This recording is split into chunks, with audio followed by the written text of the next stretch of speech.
বের হয়েছেন।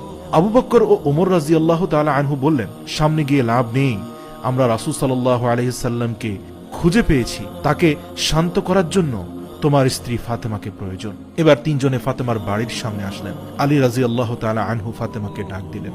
ফাতেমা বাইরে আসে, স্বামীর চেহারা দেখে বললেন, আপনাকে এমন বিমর্ষ দেখাচ্ছে কেন? তবে কি মক্কার মুনাফিকরা আমার আব্বাজানের কোনো ক্ষতি করেছে? হযরত আলী রাদিয়াল্লাহু তাআলা আনহু বললেন, তুমি তাড়াতাড়ি চলো। নবীজি ইয়া উম্মতি বলে গত 3 দিন থেকে তপ্ত মরুভূমির বুকে কেঁদেই যাচ্ছেন।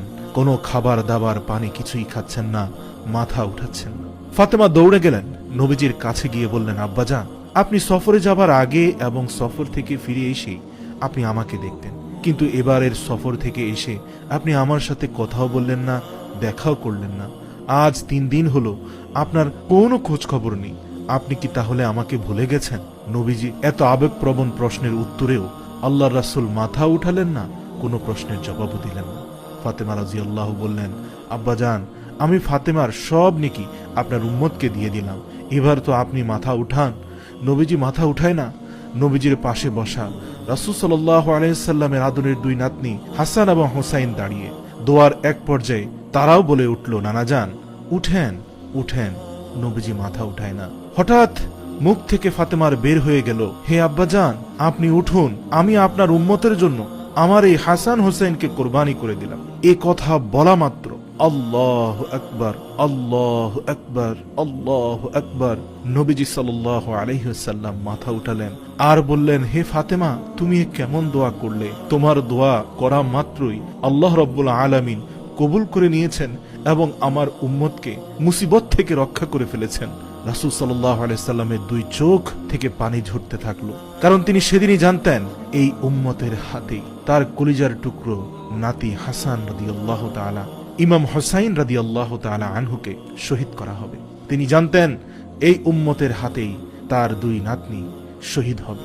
প্রিয় দর্শক মণ্ডলী, রাসূল সাল্লাল্লাহু আলাইহি সাল্লাম ও তার প্রিয় সাহাবীদের রক্ত ঝরানো সেই দিন আজ আপনার আমার কাছে কত শান্তিপূর্ণভাবে এসে পৌঁছেছে। আসুন আল্লাহর হুকুমগুলো নবীর তরিকায় পালন করার চেষ্টা করি, রাসূল সাল্লাল্লাহু আলাইহি সাল্লামের সুন্নাতের পাবন্দি করি। প্রিয় দর্শক, দ্বীনের মধ্যে ফিতনা সৃষ্টি না করি। আলেম ওলামাদের বিতর্কিত বক্তব্য অনলাইন মিডিয়াতে আমরা ছড়িয়ে দিয়ে এই পবিত্র দ্বীনকে আমরা কলুষিত না করি। আল ফিতনাতু আশাদ্দু মিনাল কতল, মানুষ হত্যার থেকেও 2 মুসলমানের মাঝে বিচ্ছেদ সৃষ্টিকারী ফিতনা ছড়িয়ে দেওয়া আরো জঘন্য অপরাধ। আসুন হাতে হাত মিলিয়ে প্রতিজ্ঞা করি, কোনো দিন দ্বীনের খাতিরে প্রত্যেক মুসলমানকে ভালোবাসবো।